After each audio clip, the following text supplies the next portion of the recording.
Hi, I'm Shannon Leischner from Metabizics, and we are here talking and having our normal conversations and just enjoying the day. And today we're going to be talking about perceptions and how we all view things. A lot of us see things from our lenses, from our certain perspective. And sometimes our brain can play tricks on us and we can see them from our perspective, and our perspective comes from the past. And if our perspective comes from the past, then we are actually seeing things in the present and in the future from the past.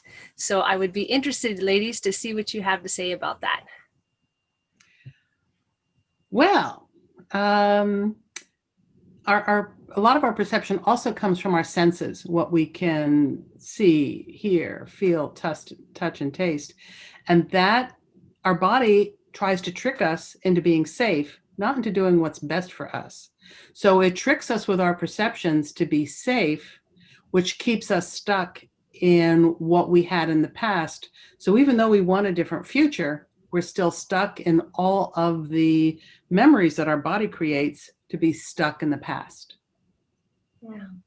Got it. It's funny. I'm called to bring up here a book that I've been reading by Don Hoffman, Professor Don Hoffman, called The Case Against Reality: Why Evolution Hid the Truth from Our Eyes. And interestingly, from a scientific standpoint, it turns out that we've evolved to see 0% of reality as it is. If you look at it from an evolutionary game theory standpoint, we're actually not designed to see anything as the truth, quote unquote. And so what if we let go of this whole idea of reality being real to begin with and began to play with reality just like it's something that we could paint or something that we could create, considering what we're seeing isn't the truth to begin with? That sounds like so much fun. And I do this often with my clients. I often tell them, this isn't real. What if this was just a game? What if we're just playing here? And if you're playing, we don't need to be so serious. Let's create. Let's have some fun with this game. There was a quote a long time ago, and it says, "If you don't like the way that your life is going, stop and yell plot twist." And I just love it, right? Because it's like, okay, you're going along, and you're like, yeah, this game I'm not really enjoying. So plot twist, jump to another game, switch the game board, even be a different piece. There was this thing really quickly about Monopoly. And I was talking to somebody, and I'm like, what do those pieces represent, right? The pieces in Monopoly. So you have the car, and the car is about always going, always zooming, because it's a sports car, right? So it's always going fast. You're just going, going, going. And then you have the sailboat, and the sailboat is you're just floating along with life. You're going with the flow and everything's fine. Then you have the shoe, and the shoe is always walking on things. You're always walking over things in order to succeed, right? Then you've got the thimble. Everybody's sticking it to you. Everybody's doing something to you, right? You've always got something going on. And then you've got the dog crapping all over everything, right? And so you look at it this way, and the dog can actually represent several different things. It could represent loyalty, it could represent, companionship and all that. But when you're looking at it like, Monopoly being part of life, you're going, wow, what piece do you normally choose? And for me, I always choose the car. And it is so representative of my life. I constantly am on the go. I'm constantly just fast, fast, fast, fast, fast. So it's very representative of who I am. That's incredible. Which piece would you be, Jean? I don't really like Monopoly. I will tell you, I usually got stuck with the piece that was left over. Now, Now talk Jean, about symbolism. Pardon me? Talk about symbolism. What? Which usually was what? Sometimes it was the dog. Sometimes it was the iron. Sometimes it was the thimble. But it depends on what year you have, what year game you have, because they change the pieces. It seems like the car is always there, and some things become less relevant because right now the thimble and the iron aren't relevant. I mean, kids now don't know what a fax machine is. I mean, talk about defining reality. Kids that are born now most likely will never have to learn how to drive a car. Wow. So if we're talking about perception of reality, let's think about a hydra in a river. Hydra in a river does not know I exist, nor does it care. It knows where the food is. It knows it can move by going someplace else in the river.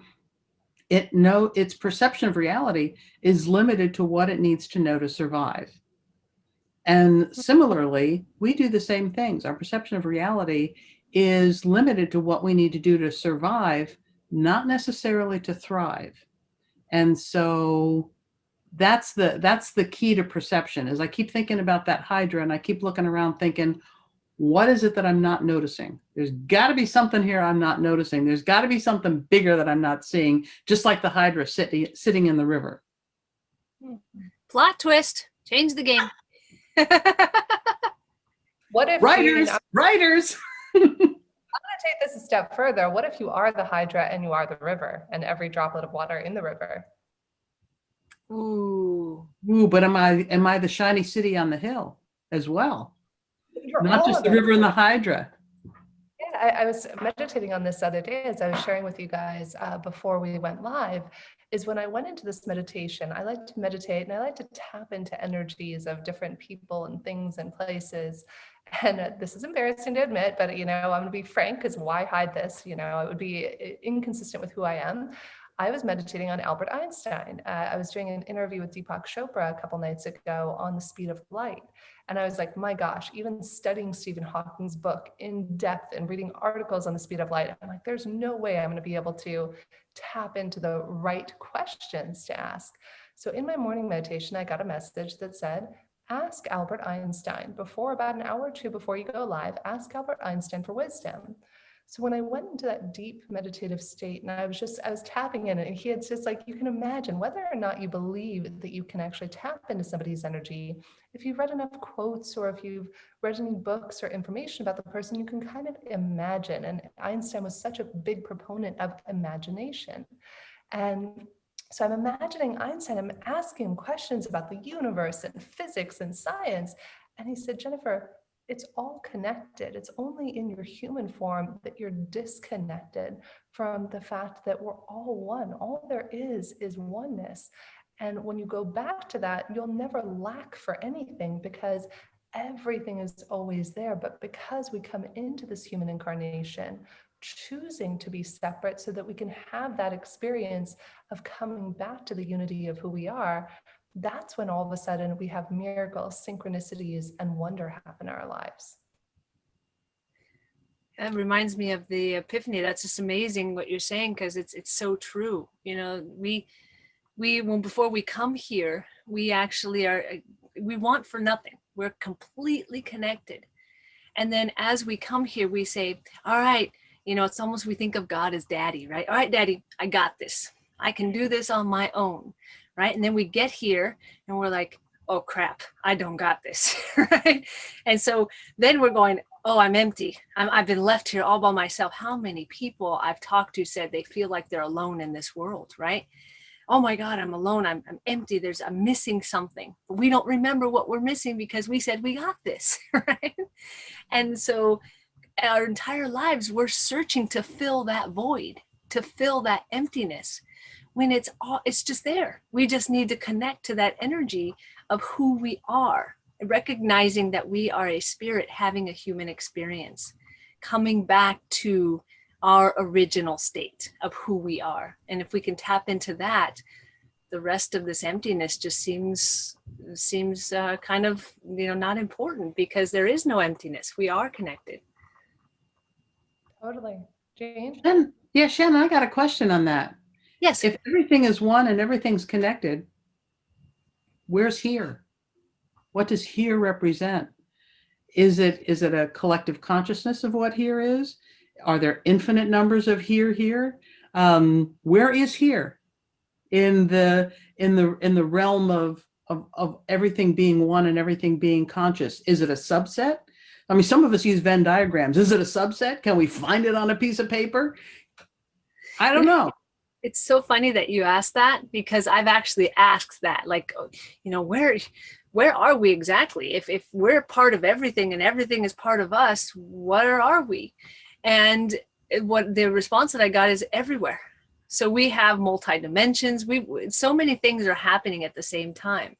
And this is kind of probably a little bit out there for some people, but past, present, and future exist at the same time.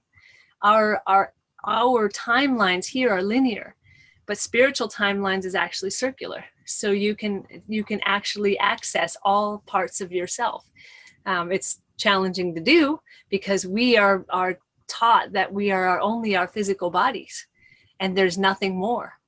When in actuality, this physical body is one piece of probably trillions of pieces.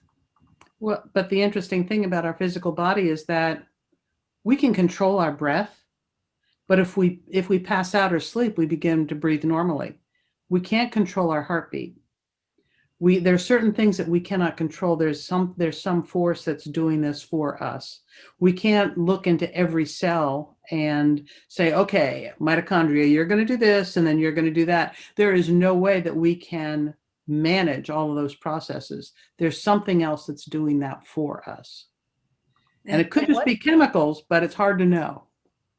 What if in our next conversation, ladies, to kind of build on the way we're exploring these different concepts and ideas, we further explore what you were just talking about, Jean, and we, brainstorm. That's what this is meant to be, is just an exchange of ideas of what could it be? What is this thing? Is it the mind? Is it consciousness? And we could have another, 10-minute conversation or so for anybody out there who wants to share their thoughts on it too. Love it. Sounds awesome. All right, sounds good. Well, wishing everybody a great rest of your week, and thanks for tuning in here with us.